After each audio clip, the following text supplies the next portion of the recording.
All right, so I got asked to moderate this. I don't know how that happened, but I did get asked to moderate this. I don't know if we have microphones, but we should. So I don't know who's in charge of that. I don't need one though. I think just you guys. You need a microphone. No, I'm good. Sure. You can hear me. Yeah, this You can F-U-C-K-I-N-G hear me. All right. So we're going to ask the first question to all three. Well, actually, introduce yourselves. I know we all know you, but just... Kurt Say, State Farm agent, 11 years in insurance, and 25 years as C-level executive prior to that. Awesome. Ben Dilge, 15 years in tax. Was the CFO of a construction business for about 4 years. 4 years. Hello? 4 years. Now we do bookkeeping, taxes, and tax strategy for other small businesses. And Zach Burstein, I spent 20 years in corporate America across strategic consulting, financial analysis, and then product management, and then owner of Digital Craft Consulting for 2 years. All right, great. All right, Zach, let's start with you. So small business owners typically wear all the hats. Sales, operations, marketing, HR, etc. What are the most important factors to consider when deciding if they should get help with one of the functions or continue managing all of them on their own? So I would say there's probably two main decision points. Number one is, are you able to continue growing and operating like you are? If it's working, I'm a big believer, if it's working, don't change it. The second thing is this where your interest and skill set lies? So, for example, marketing tends to be very analytical in nature, and so if you don't love numbers, looking at past results, and managing these things actively, it might not play to your skill set. It might be a time to consider getting expertise help. Yeah, so I'm going to echo some of the same stuff, but I think time and money is what comes to mind.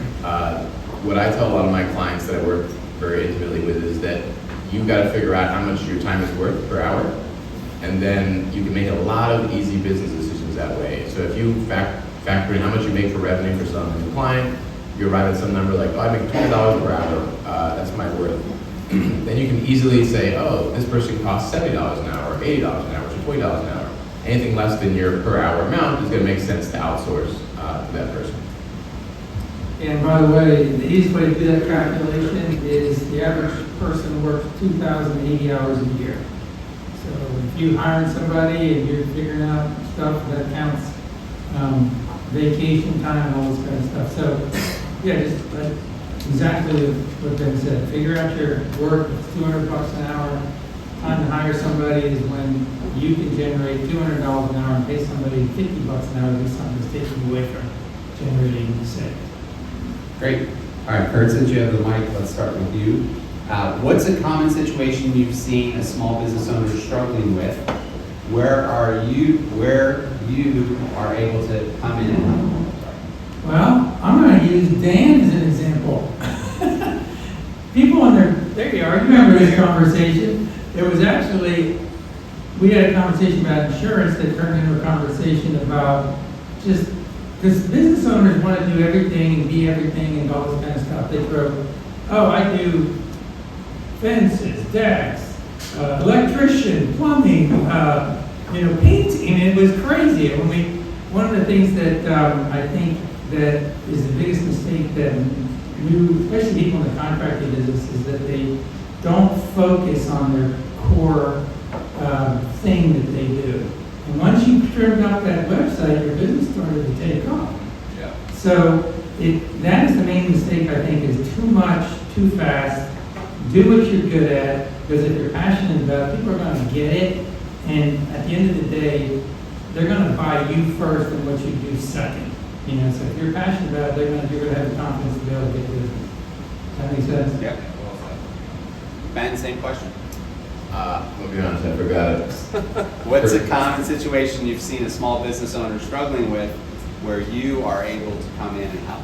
Yeah, so for me, I mostly work with people in home services. We do have clients in every sector, but mostly home services. So the thing we see the most is a contractor or someone in construction said, hey, I don't know where money is, I don't know where it went at the end of the year, I owe taxes, what do I do? Or I don't know if I made profit on a job, I don't know how much profit I made on a job, I don't know what's my net profit, what's my gross profit.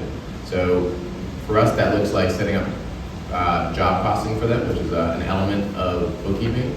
And I would usually recommend the clients do around $250K to start considering it, start getting it in process, and then they work on automating it from then onward up to $1 million, and it can become fairly automated. But yeah.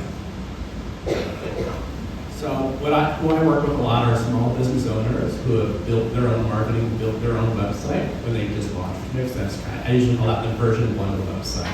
It is pretty generic. You might be using a template from Squarespace or Wix, for example. But as they have continued to kind of grow, that website is now holding them back. It is not telling that story of what you specialize in, what your differentiators are, and who you are. So when people are now, maybe don't know you firsthand, but they're going online to research you, they're being turned off because it's not talking to them.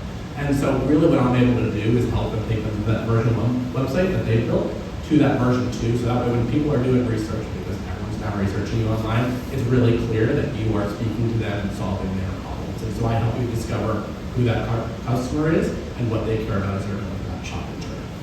Great. Ben, question for you. What does an ongoing successful partnership look like between you and your clients? To me, that looks like they actually see me as a partner and a part of their team, which is not sometimes the case with people who have bookkeepers or tax professionals. And what that looks like is that whatever, quoting Dan a lot, Dan's a good one, anytime there's any major business decision, even minor ones, you're giving me a call, you're shooting me a text, you're saying, I want to buy this vehicle, I want to hire this person, I'm thinking of doing this in the business, I want to expand into this state, what does that look like, what does that not look like, how does it impact me? I want to be part of that decision making, and so I can make the most impact for that client. Great. Zach, you want to answer the same question? Sure, it's very similar. It's an ongoing partnership and not just a project. So for example, there was a home builder, I built the website, but it's developed more than an ongoing relationship. And so he asked me my thoughts on, he wanted to do marketing in offline channels, sending out physical mailers. It's not something I did, but I helped provide some guidance. So for example, I said, well, why don't you put a QR code and attach a unique tracking code called UTM that you can measure how many people are seeing this and clicking and going to your website. And then how do we make sure we understand the funnel? So how many people are going to your website and then filling out that form? And so even though it was an area where I was actually helping him, I gave him the guidance so he could measure the effectiveness of that. So it's really helping them think through what's called like a fractional chief marketing officer role. I want to be there and help you think about all your marketing, not just your online marketing. Great. Kurt, what are the most common back office challenges small businesses face as they scale? The most common ones are really the bookkeeping, marketing. What I do is risk management, which is sort of like they get it because they have to. You know, they have to buy insurance, they have to get that, and they can give them advice on that. But then they try to do the marketing themselves, and then they try to do the bookkeeping themselves, and stuff like that. And you can. But the biggest mistake they make is they don't value their time. They just don't. They don't get it, and they're like out there that could be doing stuff, and they don't outsource to these kind of guys, because that immediately would jump their revenue up, and they don't realize it. That's the biggest hurdle. It's in their head. There's a great book called The E-Myth that talks about this in detail. As people go to business, they get sucked into this administrative role that they don't want to be in.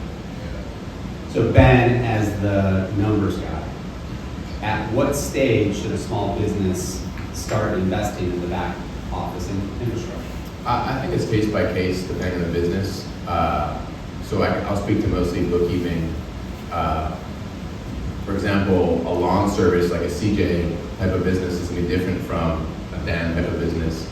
One's going to have a lot more volume and smaller transactions. One's going to have less volume and bigger transactions. So depending on the type of business you have, I would say usually ranges anywhere from like 100 grand to 250K is when you should be considering having back office in place. Okay. I'll let anyone answer this one. What are the key signs a small business should consider outsourcing?